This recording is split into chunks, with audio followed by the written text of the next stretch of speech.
Namaskar, welcome at English Study. I am Rekha Gupta. This is next video in the series of previous year question UGC NET English Literature. तो please video को like और share करें and do not forget to subscribe. Let's see the first question of today's video. Match the periodicals with their writers contributors. तो यहाँ पे writers और contributors का उनका periodical से मैच करना है. द रैमलर सैमुअल जॉनसन की है, ऑप्शन 3 है, तो उसके अकॉर्डिंग देख लीजिए. द रैमलर सैमुअल जॉनसन की है, मैकमिलन्स मैगजीन डेविड मैशन की है, the Guardian Richard Steele, Bentley's Miscellany Charles Dickens की. तो वीडियो को पॉज करके आप लोग देख सकते हैं. Next question, how often did Richard Steele Tatler appear every week and how many issues of Tatler in total were published.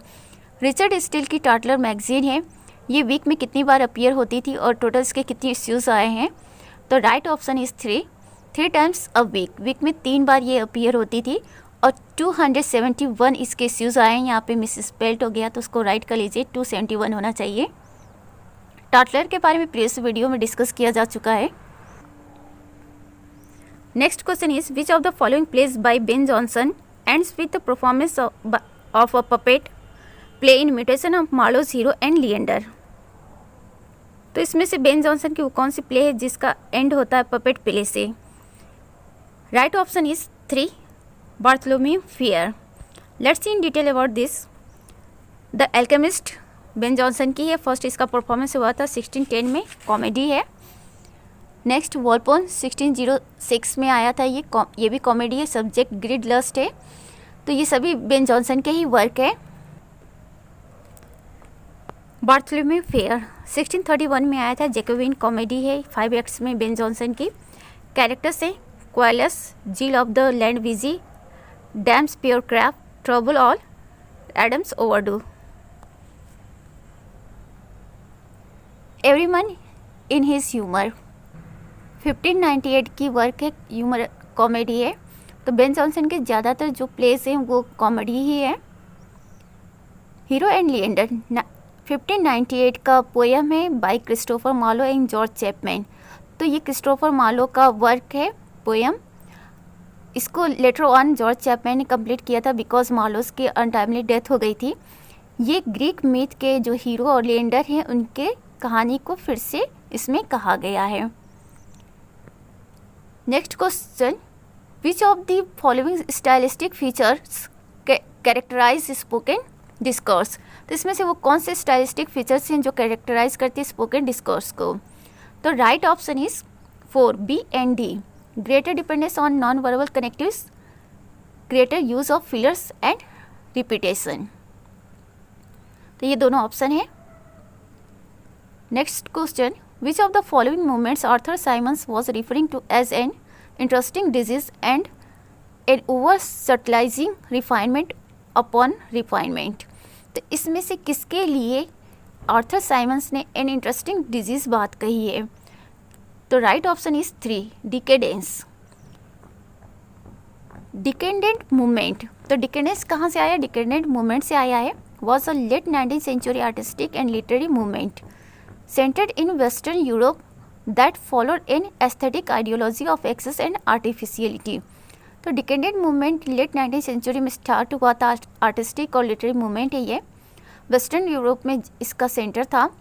और इसमें क्या किया गया है, एस्थेटिक आइडियोलॉजी, जो एक्सेस और आर्टिफिशियलिटी की एस्थेटिक आइडियोलॉजी है उसको इसमें फॉलो करने की कोशिश की गई है, मतलब सौंदर्यात्मक आदर्शवाद को.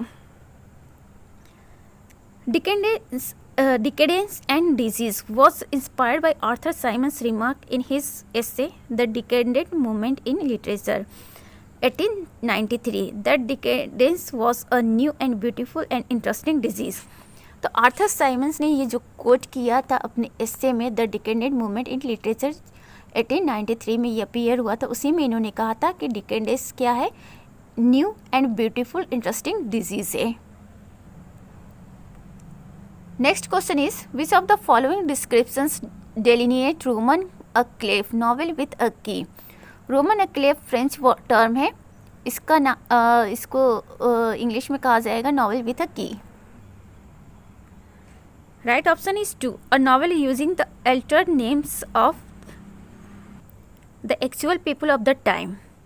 तो डिटेल में देख लेते हैं इस नावल के बारे में। रोमन एक्लिफ जो है ये फ्रेंच टर्म है नावल विद अ की का। A novel about real life event that is overlaid with a fact of fiction. तो ये रियल लाइफ से रिलेटेड नावल है। The fictitious name in the novel represent real people. तो जो फिक्सियस name है novel में, नाम तो फिक्सियस है मतलब काल्पनिक है, लेकिन जो कहानी है वो रियल है और कैरेक्टर भी रियल है। And the key is the relationship between the non fiction and the fiction. Novel with the key में की टर्म्स जो है वो एक रिलेशनशिप दिखाता है नॉन फिक्सन और फिक्सन के बीच। Next question, which of the following is true of Aristotle's critical position. तो इसमें से कौन है जो एरिस्टोटल के क्रिटिकल पोजीशन के लिए ट्रू है। तो right option is 3। The best artistic text will be both complex and unified. Every part of the work will be essential to it and will be link to every other part.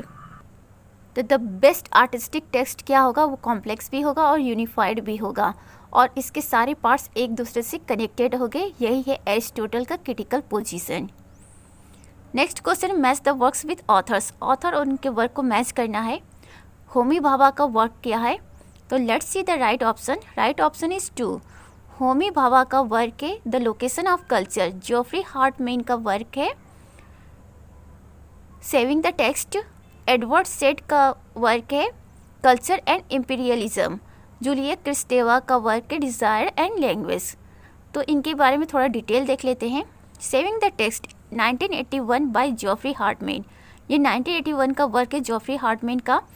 Cuts through Jacques Derrida's complex blend of philosophy, commentary and elaborate wordplay to ascertain his place in the history of criticism and the significance of glass as a literary event।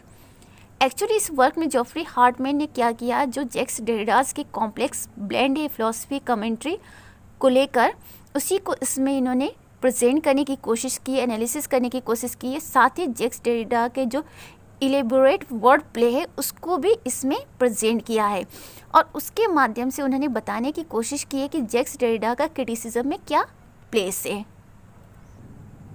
The location of culture 1994 का work है होमी खरसेत जी भाभा का, an Indian English scholar and critic theorist है। Rethinking questions of identify social agency and national affiliation.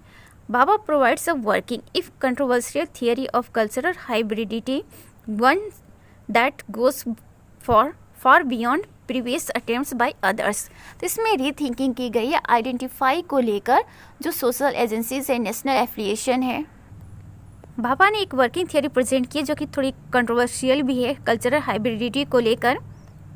Cultural hybridity क्या है, इसमें कोई person बहुत दूर तक अपनी अचीवमेंट गेन करता है जो कि दूसरे लोग अटेम्प्ट करते उससे कहीं ज़्यादा दूर, इसी को कल्चरल हाइब्रिडिटी कहा गया है। Next is desire in language 1969 का वर्क है जूलिया क्रिस्टेवा का। Traces the path of an investigation extending over a period of 10 years into the semiotics of literature and the arts. तो इसमें क्या ट्रेस की गई है, इन्वेस्टिगेशन के एक पाथ को और रास्ते को ट्रेस करने की कोशिश की गई है जो कि 10 years तक चलता है और एक तरह से ये जो लिटरेचर और आर्ट्स है उसका सेमियोटिक्स है। कल्चर एंड इम्पीरियलिज्म 1993 का वर्क है एडवर्ड सेड का, a collection of thematically related essays that trace the connection between imperialism and culture throughout the 18th, 19th and 20th century. तो Edward Said का ये collection है thematically assess का जो connection present करता है imperialism और कल्चर के बीच में 19th, 18th, 20th तीनों शताब्दियों के बीच में, तीनों सेंचुरीज के दौरान जो इम्पीरियलिज्म और कल्चर के बीच में जो कनेक्शन था उसी को ट्रेस करता है एडवर्ड सेड का ये वर्क। और ये क्या है, इनका थीमेटिकल एसेज है। Next question, which two concepts developed by the French sociologist Pierre Bourdieu have become increasingly influential in cultural studies. तो पियरे बॉर्डियू ने 2 कॉन्सेप्ट प्रेजेंट किया है जो कि कल्चरल स्टडीज़ में बहुत ही इम्पोर्टेंट रहा है, बहुत ही इफेक्टिव रहा है। तो वो 2 कॉन्सेप्ट्स देख लेते हैं। Right option is 3 C and D। Cultural capital habitus, इसके बारे में भी प्रीवियस के वीडियोस में डिस्कस किया जा चुका है डिटेल में, तो आप लोग देख सकते हैं। Next question, match the type of writing with your description. तो यहाँ पे जो टाइप्स राइटिंग के कुछ दिए हैं उनको उनके डिस्क्रिप्शन से मैच करना है। एक्सेजेसिस, इसका मतलब क्या होगा, इन्वेक्टिव का मतलब क्या होगा, तो वही मैच करना है। Right option is option 1 exegesis. ये मैच करेगा detailed explanation of a passage. Invective का मतलब होगा a bitterly critical attack of something. Hagiography, writing about saints life. Apology, a defence और जस्टिफिकेशन ऑफ वंस एक्शंस और beliefs. List 1 के चारों terms का लिस्ट 2 में इंटरप्रिटेशन दिया हुआ है। Let's see in detail. Exegesis, critical explanation और interpretation of a text especially of scripture. तो ये किसी चीज़ का इंटरप्रिटेशन होता है, एक्सप्लेनेशन होता है, व्याख्या होता है, स्पेशली स्क्रिप्चर का। इन्वेक्टिव का मतलब होता है इंसल्टिंग, एब्यूजिंग और हाईली क्रिटिकल लैंग्वेज। तो इन्वेक्टिव हाईली क्रिटिकल लैंग्वेज है जिसमें रफ वर्ड्स का यूज़ किया जाता है, बहुत ही कटाक्ष वाले words. Hagiography, a biography that treats its subject with undue reverence. Hagiography क्या है, एक तरह की बायोग्राफी होती है जिसमें रिवरेंस के रूप में किसी की जीवनी लिखी जाती है, बड़े महान जो लोग होते हैं उनके बारे में। एपोलॉजी, अ स्पोकन और written statement that you are sorry for something you have done. तो एपोलॉजी में क्या होता है, क्षमा याचना होता है। जब कोई इंसान कुछ कर देता है बाय मिस्टेक, उससे कोई गलती हो जाती है तो उसी के लिए सॉरी ये होता है, क्षमा मांगना होता है। तो this is enough for today's. We will see with next video soon. Be happy, keep smile और वीडियो को खूब शेयर करते रहिए, सब्सक्राइब भी करते रहिए। Thanks for watching.